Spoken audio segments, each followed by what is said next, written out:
کہ فورس محبت میں زبردستی نہیں ہوتی. اللہ تعالیٰ نے آپ کو کہا کہ محبت ہے تو آ جا. اور اللہ تعالیٰ نے اپنی محبت کیسے ثابت کیا؟ بار بار بلا بلا کے، پکڑ پکڑ کے، گھیر گھیر کے. شیطان کی عبادت کیوں نہیں کرنی، بات کیوں نہیں ماننی؟ اللہ تعالیٰ اتنے بڑے بادشاہ ہیں کہ صرف کہہ دیتے ہیں میں نے کہہ دیا ہے تو بس بات کافی ہوتی نہیں. ریزن دینا ضروری ہے کیونکہ اسی نے آپ کو عقل دی. کیوں نہیں ماننی؟ کیونکہ وہ تمہارا دشمن ہے. اگر وہ تمہارے لیے اچھا ہوتا تو میں کبھی منع نہ کرتا. اللہ تعالیٰ نے یہ نہیں کہا کہ اس نے میری بات نہیں مانی تم اس کی بات نہیں مانی. اللہ تعالیٰ کہنے وہ تو تمہارے ساتھ سنسیئر نہیں، وہ تو تمہیں آگ میں ڈالنا چاہتا ہے، وہ تو تمہیں ذلیل کرانا چاہتا ہے کیونکہ وہ ذلیل ہو چکا ہے. وہ تمہیں اللہ کی نظروں سے گرانا چاہتا ہے کیونکہ وہ گر گئے. اللہ تعالیٰ کرے ہر دفعہ جب کوئی انسان نماز پڑھتا ہے شیطان کونے میں کھڑا ہو کر رو رہا ہوتا ہے کہ تمہیں سجدے کا حکم ہوا ہے اور تم نے کر لیا، مجھے حکم ہوا تھا اور میں نے نہیں کیا. تو ہوتا کیا ہے کہ اللہ تعالیٰ کتنی محبت سے، کیا ضرورت ہے اللہ تعالیٰ کو. اللہ تعالیٰ ہمیں قرض دینا سکھا رہے ہیں، بات کرنا سکھا رہے ہیں، طلاق ہو رہی ہے تو کیسے رولز ہیں. زندگی کا کون سا ایسا پہلو ہے جہاں اللہ تعالیٰ نے ہماری رہنمائی نہیں کی اور ایک دفعہ اللہ تعالیٰ نے کہا ہو کہ یہ بڑا آسان ہے تمہارے لیے، کوئی مشکل نہیں. نہیں مشکل ہے. اس کے باوجود جس دن ہم نے قبول کر لیا نا کہ زندگی ہے مشکل، اور ابھی پچھلے دنوں کیونکہ بہت زیادہ حالات خراب ہیں تو آپ بڑے ڈپریشن میں چلے جاتے ہیں کہ اللہ کیا راستہ ہے، کیا ہوگا. And then you look back at history. یہ سورہ ہمیں ہسٹری سے ہی سبق لینے کا کہہ رہی تھی کہ آج سے 100 سال پہلے اگر ہم دیکھیں تو پاکستان بننے کی جدوجہد چل رہی تھی. تب بھی لوگوں کو نہیں پتا تھا کہ کیا آنے والے. اس سے 100 سال پہلے دیکھیں تو انگریزوں نے پورے برصغیر کے اوپر ٹیک اوور کر لیا تھا اور حالات اس سے بھی خراب تھے. اس سے پیچھے ابھی ہم دیکھیں تو جیسے ابھی 1200 میں ارطغرل غازی والا ہم نے ڈرامہ دکھا جا رہے ہیں، وہ بکس بھی ہیں ساری. تو تب بھی مسلمان مشکل میں ہی تھے، تب بھی انسانیت مشکل میں ہی تھی. اب سے 1400 سال پہلے دیکھیں، عیسیٰ علیہ السلام کے ٹائم پہ بھی دیکھیں، پھر موسیٰ علیہ السلام کے ٹائم پہ چلے جائیں. جو بھی ابھی آج سے 100 سال بعد آنے والوں کو لگے گا شاید ہم بہتر زندگی گزار کے چلے گئے، وہ تو بہت ہی مشکل میں. کیونکہ جو جس پوزیشن میں ہے اس کو لگ رہا ہے اس سے بڑی قیامت نہیں ہو سکتی، اس سے بڑا ٹرائل نہیں ہو سکتا. تو بس سمجھنے کی بات یہ ہے کہ ہر دور کے انسان کے لیے الگ الگ امتحان ہے. ایسا نہیں ہے کہ کسی بھی دور کے انسان کے لیے بڑا آسان رہا ہو. نہیں جی، ان کے لیے آسان ہے، ہمارے لیے زیادہ مشکل ہے. جس کو انسان نے، جس اللہ تعالیٰ نے جس دور میں پیدا کر دیا ہے وہ اس دور کے لیے ایپ تھا. تو ایک تو وہاں سے جو زندگی ہے نا اس کو ایکسپٹ تو کر لیں گے. یہ محبت کی وجہ سے دی ہے اللہ تعالیٰ نے ہمیں. کوئی ذمہ داری، کوئی اللہ تعالیٰ کو شوق نہیں ہے پہاڑ جیسا بوجھ ہمارے اوپر ڈالنے کا. تو اللہ تعالیٰ کیا کہہ رہے ہیں؟ شیطان کی بات کیوں نہیں ماننی؟ دشمن ہے تمہارا. میری بات کیوں ماننی ہے؟ اللہ تعالیٰ کہہ دیتے میں خالق ہوں، میں مالک ہوں، میں رب ہوں. میری نہیں مانو گے تو کس کی مانو گے؟ کیونکہ یہ سیدھا راستہ اس لیے ماننی. اگر کوئی اور راستہ ہوتا سیدھا تو میں تمہیں کہتا جاؤ وہ فالو کر لو. محبت اتنی ہے اللہ تعالیٰ کو انسان سے کہ کیونکہ یہ سیدھا راستہ ہے، اس کے علاوہ کوئی سیدھا راستہ ہے نہیں. کیوں اللہ تعالیٰ انسان کو کہتے ہیں کہ بہت سارے خداؤں کی عبادت چھوڑ دو؟ کیونکہ وہ سارے جھوٹے خدا ہیں، کیونکہ وہ آپ کی سیلف ریسپیکٹ مار رہے ہیں، کیونکہ وہ آپ کو اپنے آگے سجدے کرا رہے ہیں اور ایک جگہ نہیں 100 جگہ کرا رہے ہیں. اللہ تعالیٰ کو یہ گوارا نہیں ہے کہ جس انسان، اللہ تعالیٰ عزت والے نا، وَلِلَّهِ الْعِزَّةُ جَمِيعًا، ساری کی ساری عزت اللہ کی. اور پھر اللہ تعالیٰ کہتے ہیں کہ اور پھر مومنوں، رسولوں کی اور مومنوں کی. ہر انسان کو وَلَقَدْ كَرَّمْنَا بَنِي آدم، ہر انسان کو اللہ تعالیٰ نے ڈگنیٹی کے ساتھ پیدا کیا. جب بھی کوئی آپ سے وہ عزت چھیننے کی کوشش کرے گا اللہ تعالیٰ کہے کہ نہیں جانا اس کے پاس. کیوں نہیں جانا؟ کیونکہ وہ اس قابل نہیں ہے. اس لیے نہیں کہ میری کوئی اس سے ذاتی دشمنی چل رہی ہے، کیونکہ وہ جھوٹا ہے، تمہیں نقصان پہنچا رہا ہے صرف اس لیے. تو قرآن پاک اگر ہم اور سوچنے سے اللہ تعالیٰ سے مانگے انسان کی، اللہ سمجھ آ جائے ہمیں بات. آج کا پیسج ہم سٹارٹ کریں اب ایک نیا. اور یہ جو پیسج سیکشن کی میں بات کرتی رہی تھی سورہ یاسین میں بہت پرفیکٹلی رکوع ڈیوائیڈڈ ہے.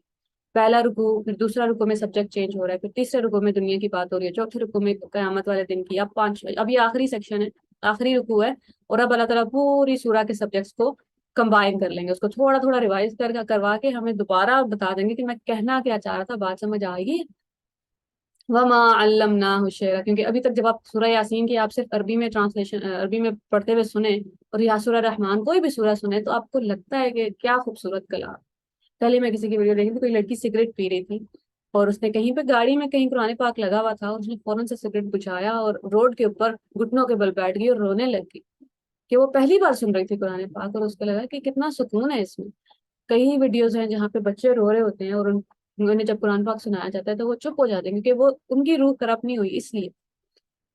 تو جب قرآن پاک میں بہت خوبصورتی ہے، آپ کو ملے گی خوبصورتی، لیکن اللہ تعالیٰ کہہ رہے ہیں یہ شعر نہیں ہے، شعر گوئی نہیں ہے، کسی شاعر کا کلام نہیں ہے. کیونکہ شاعر کیا کرتے ہیں؟ وہ مبالغہ آرائی سے کام لیتے ہیں. جیسے چاند تارے توڑنے کی باتیں ہیں، اور انسان کو چاند بنا دینے کی باتیں ہیں، کچھ بھی اس کی آنکھیں ایسی تھی جیسے جھیل ہو، اور وہ والے اللہ تعالیٰ کہتے ہیں ایک تو بے مقصد نہیں ہے یہ شاعری کا جو سب سے کم درجہ ہے نا، وہ عورت کی خوبصورتی کے اوپر شاعری کی جاتی ہے۔ اور عربوں میں شاعری تو بہت مشہور تھی، کیونکہ ان کے پاس صرف زبان ہی تھی، تو وہ شاعری کرتے تھے کسی ایک قبیلے کو نیچے گرانے کے لیے، کوئی ایک دوسرا قبیلہ شاعر کو پیسے دیتا تھا کہ چلو آپ اس والے قبیلے کی یا اس انسان کی برائی کرو، تو وہ بے مقصد شاعری ہے کہ آپ پیسوں کے لیے شاعری کر رہے ہیں۔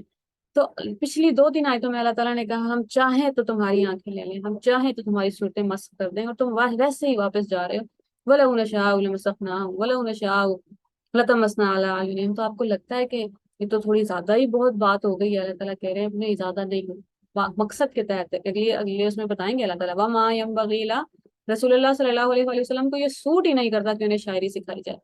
اور یہ اتنی خوبصورت بات ہے کہ اللہ تعالیٰ نے کہا تو قرآن پاک کے بارے میں یہ کہ قرآن پاک شاعری نہیں ہے، رسول اللہ صلی اللہ علیہ وآلہ وسلم کو ساری زندگی ایک شعر بھی یاد نہیں ہوا۔ آپ کبھی پڑھنے کی کوشش کرتے تھے، کسی کو ریکارڈ کرنے کی کوشش کرتے تھے تو غلطی کر دیتے تھے، پھر حضرت ابو بکر مسکراتے تھے اور کہتے تھے اللہ تعالیٰ نے سچ کہا ہے کہ آپ کو شاعری نہیں سکھائی۔ اچھا یہ شاعری نہیں ہے تو پھر کیا ہے؟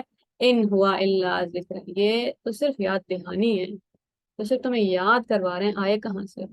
ذکر کہتے ہیں وہ جو دل پہ اثر کرے، وہ جو دل کو امپیکٹ کرے، دل کی صفائیاں کرے۔ تو اللہ تعالیٰ کہہ رہے ہیں وہ جو روح کو پتہ ہے اللہ تعالیٰ کون ہے، قرآن اس کو یاد دلانے آیا ہے کہ پہچان لو، یہ اوپر سے گرد ہٹاؤ، واپس وہیں ملاقات کے لیے جانا ہے۔ وہ قرآن مبین، اور واضح کتاب ہے، کلیئرٹی دماغ میں ہوتی ہے۔ تو دل اور دماغ کو دونوں چیزوں کو، آپ کے انٹلیکٹ کو اور آپ کے ایموشنز کو، دونوں چیزوں کو امپیکٹ کرتا ہے قرآن پاک۔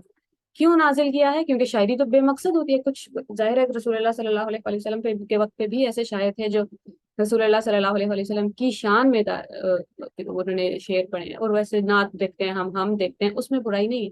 وہ جو ہوتی ہے نا تک بندی اور ایسی، ابھی اکثر آپ شعر سنتے ہیں جو صرف یہی بس دنیا بتانے کے لیے آئے ہیں کہ دکھی کتنے ہیں ہم شاعروں، شعر کو ہی آپ چھوڑ دیں نا تو آپ کو لگتا ہے کہ اچھا نہیں دنیا ٹھیک ٹھاک ہے، جب آپ وہ سنتے لگتے ہیں تو آپ کو لگتا ہے اتنی ساری قیامت میرے اوپر ہی ٹوٹ رہی ہے۔ کیوں بھیجی ہے کتاب؟ لِيُنذِرَ مَن كَانَ حَيًّا، تاکہ آپ ہر اس شخص کو خبردار کر دیں جو زندہ ہو۔ مردوں کے لیے تو کتاب آئی نہیں ہے، اللہ تعالیٰ کہہ رہے ہیں ان میں سے کچھ چلتے پھرتے مردہ گھوم رہے ہیں کیونکہ دل مری ہے۔ وَيَحِقَّ الْقَوْلُ عَلَى الْكَافِرِينَ، کہ کافروں پہ حجت پوری ہو جائے، انکار کرنے والوں پہ، ناشکروں پہ حجت پوری ہو جائے۔ حجت پوری ہونے کا کیا مطلب ہے؟ قیامت والے دن یہ بھی ہو سکتا تھا نا سارے لوگ اٹھیں چلیں جائیں، جنت والے جنت میں چلے جائیں، جہنم والے جہنم میں چلے جائیں۔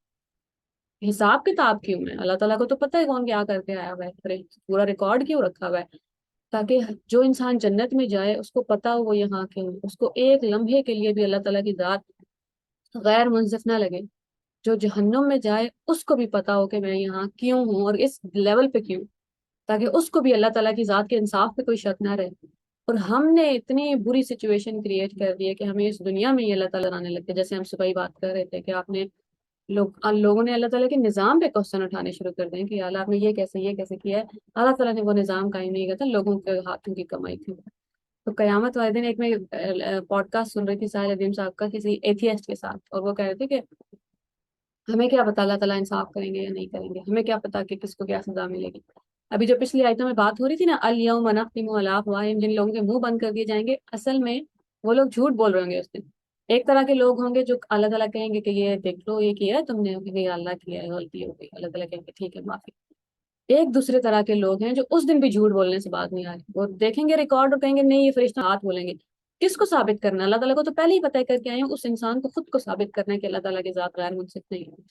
اور آج مجھے 4 5 دن سے اور کافی تھوڑے ایک مہینے سے شاید یہ بات بہت ٹریگر کر رہی تھی۔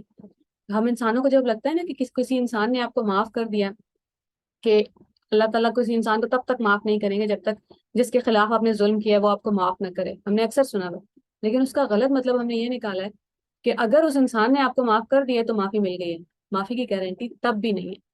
اگر آج اس اسٹیٹ میں کسی نے بیٹا مار دیا، کسی کو قتل کر دیا، کسی کو کڈنیپ کر دیا، کبھی کبھی کیا ہوتا ہے کہ گھر والے اتنے مجبور ہوتے ہیں، اتنے کمزور ہوتے ہیں کہ وہ نہیں کیس کر سکتے، وہ ودرا کر دیتے ہیں۔ کچھ لوگ ہوں گے کیونکہ جن لوگوں پہ ظلم ہوتا ہے نا زیادہ تر، وہ ان کو ڈوز بولتے ہیں، وہ ہوتے ہی امن پسند لوگ ہیں، انہیں معاف کرنا پسند ہوتا ہے، وہ جانے دیتے ہیں کہ ٹھیک ہے، اللہ تعالیٰ نہیں جانے دیں گے۔ اللہ تعالیٰ نے جب دیکھ لیا نا کہ یہ بہت آپ سوچیں تو صحیح، رسول حضرت حسین جتنے معاف کرنے والے ہیں، کیا وہ یزید کو معاف کر نہیں کہیں گے؟ ابو لہب کے بارے میں ہم پڑھ چکے ہیں قرآن پاک میں کہ اس کے تبت یدا ابی لہب وتب، وہ اور اس کی بیوی آگ میں ہوں گے۔ رسول اللہ صلی اللہ علیہ وآلہ وسلم جتنی بڑی ہستی ہیں، کیا وہ معاف نہیں کریں گے؟ اللہ تعالیٰ معاف نہیں کریں گے۔ اگر اگر جس انسان کے خلاف آپ نے ظلم کیا اس نے معاف کر بھی دیا تو یہ کانسیپٹ ہمیں سمجھ نہیں آتا، ہمیں لگتا ہے کیونکہ بس ٹھیک ہے، اللہ تعالیٰ تو بھول گئے ہوں گے، یا اللہ کیونکہ جس کے اوپر میں ظلم کر رہا ہوں تو بڑا چپ چاپ سا رہنے والا انسان ہے، سب بڑا پیارا انسان ہے، سب کو معاف کر دیتا ہے، اس کی خیر ہے۔ خیر نہیں ہے، اس کا رب بھولتا نہیں ہے۔ تو ہمیں اللہ تعالیٰ کرے کہ ہم اللہ تعالیٰ کی محبت دیکھ سکیں۔ کیوں اللہ تعالیٰ ثابت کر رہے ہیں قیامت والے دن لوگوں کو کہ تمہیں جو سزا یا جو اچھائی مل رہی ہے تمہاری وجہ سے ہی مل رہی ہے؟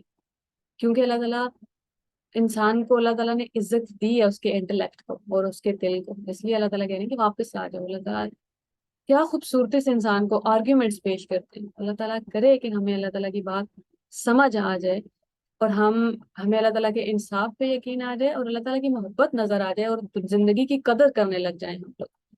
اور ہمیں اللہ تعالیٰ کیا خوبصورتی سے کہہ رہے ہیں کہ جو زندہ ہوگا وہ سن لے گا، لیکن باقی ایسا نہیں ہے کہ باقی سب کو چھوڑ دیں گے، پہلے پیسے سے دوبارہ بات کنیکٹ ہو رہی ہے کہ اللہ تعالیٰ کو پتہ ہے کہ یہ مان گئے ہیں لیکن باہر باہر سے کر رہے ہیں۔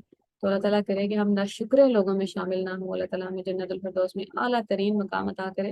اور جس ملاقات کا اللہ تعالیٰ ذکر کر رہے ہیں اس کی بہت بڑی قیمت پھر ادا کرنی ہے دنیا پہ۔ اللہ تعالیٰ کرے کہ ہم وہ قیمت ادا کرتے ہوئے زندگی کا شکر ادا کرنا نہ بھولیں۔ السلام علیکم۔